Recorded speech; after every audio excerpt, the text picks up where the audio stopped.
కుంభరాశి వారికి ఈ వారం మధ్యస్థ ఫలితాలు గోచరిస్తోంది. సప్తమాధిపతి అయిన రవి చతుర్థంలో ఉన్నారు. రియల్ ఎస్టేట్ సంబంధించిన వ్యవహారాలు కొంత చికాకు కలిగిస్తాయి. భూ సంబంధించిన వ్యవహారాలు కూడా అంత అనుకూలంగా లేదు. ఆరోగ్య సమస్యలు ఇబ్బంది పెడతాయి.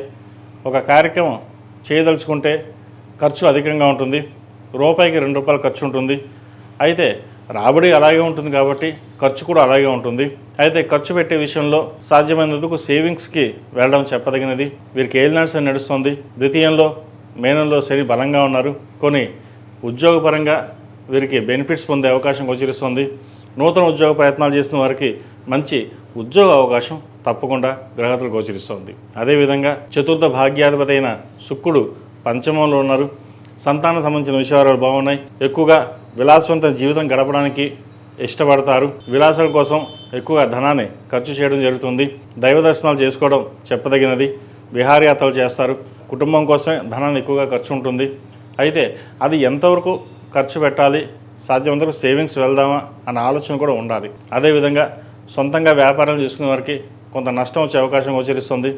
రియల్ ఎస్టేట్ రంగంలో ఉన్న వారికి, సాఫ్ట్వేర్ రంగంలో ఉన్న వారికి, వైద్య వృత్తిలో ఉన్న వారికి, బ్యూటిషియన్, టెక్నీషియన్, సినీ కళా రంగాల వారికి మధ్యస్థ ఫలితాలు గోచరిస్తుంది. సినీ కళా రంగాల వారికి అనుకోని ఆఫర్లు రావడం, పేరు పిక్కలు రావడం, గ్రహతులు బాగున్నాయి. అయితే అన్నీ బాగున్నాయి కదా అని చెప్పేసి ఒక్కొక్కసారి అహంకారపూరితమైన ధోరణితోటి ముందుకు వెళ్తారు. అది నష్టపోయే అవకాశం గోచరిస్తుంది. వాటి విషయంలో తప్పకుండా జాగ్రత్తలు తీసుకోవాలి. అదేవిధంగా విద్యార్థులకి కాలం అనుకూలంగా ఉంది. అయితే ఫ్రెండ్ సర్కిల్స్ వల్ల, సోషల్ మీడియా వల్ల కొంత నష్టపోయే అవకాశం గోచరిస్తుంది. చదువు మీద శ్రద్ధ పెట్టడం చెప్పదగిన సూచన. ఈ రాశిలో జన్మించిన స్త్రీలకు మధ్యస్థ ఫలితాలు గోచరిస్తోంది. వృత్తి ఉద్యోగంలో చిన్నపాటి ఇబ్బందులు ఉండే అవకాశం గోచరిస్తోంది. ధనాన్ని ఎక్కువగా ఖర్చు పెట్టడం, విలాసవంతమైన జీవితాన్ని గడపడానికి ఎక్కువగా ఇష్టపడతారు.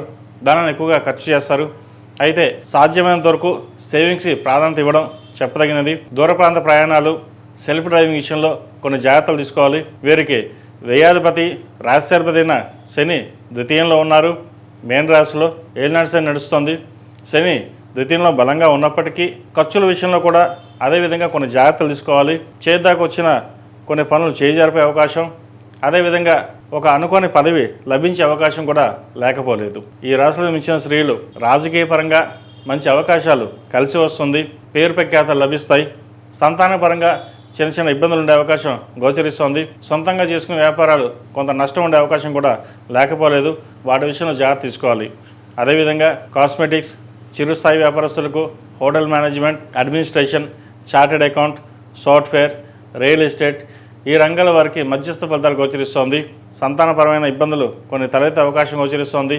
సంతానంతో విభేదాలు రాకుండా చూసుకోవాలి. స్థిరాస్తులకు సంబంధించిన వ్యవహారాలు, సోదరులతోటి విభేదాలు ఉండే అవకాశం కూడా లేకపోలేదు.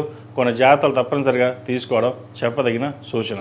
ఈ రాశి వారు ప్రతిరోజు ప్రతినిత్యం అష్టములుగా తగినంతో దీపారాధన చేయడం, ఓం నమో నారాయణ వృత్తులతో దీపారాధన చేయడం, మంగళవారం నాడు, శనివారం నాడు హనుమాన్ వృత్తులతో దీపారాధన చేయండి. మంచి ఫలితాలు సంప్రాప్తిస్తాయి. ఈ రాశిలో జన్మించిన వారికి కలిసి వచ్చే సంఖ్య 2, కలిసి వచ్చే రంగు నావీ బ్లూ. ఏదైనా పని మీద బయటికి వెళ్ళేప్పుడు శుక్రవారం కానీ శనివారానికి వెళ్ళండి. మంచి ఫలితాలు సంప్రాప్తిస్తాయి. ఈ పూజస్టోర్.in పసుపు కుంకుమ నుంచి దేవత విగ్రహాల దాకా అన్ని రకాల పూజలు, వ్రతాలు, గృహప్రవేశం, హోమాది శుభకార్యాలకు కావలసిన పూజా సామాగ్రి అంతా ఒక్కొక్క క్లిక్ తోనే మీ ఇంటి వద్దనే పొందండి. ఈ పూజస్టోర్.in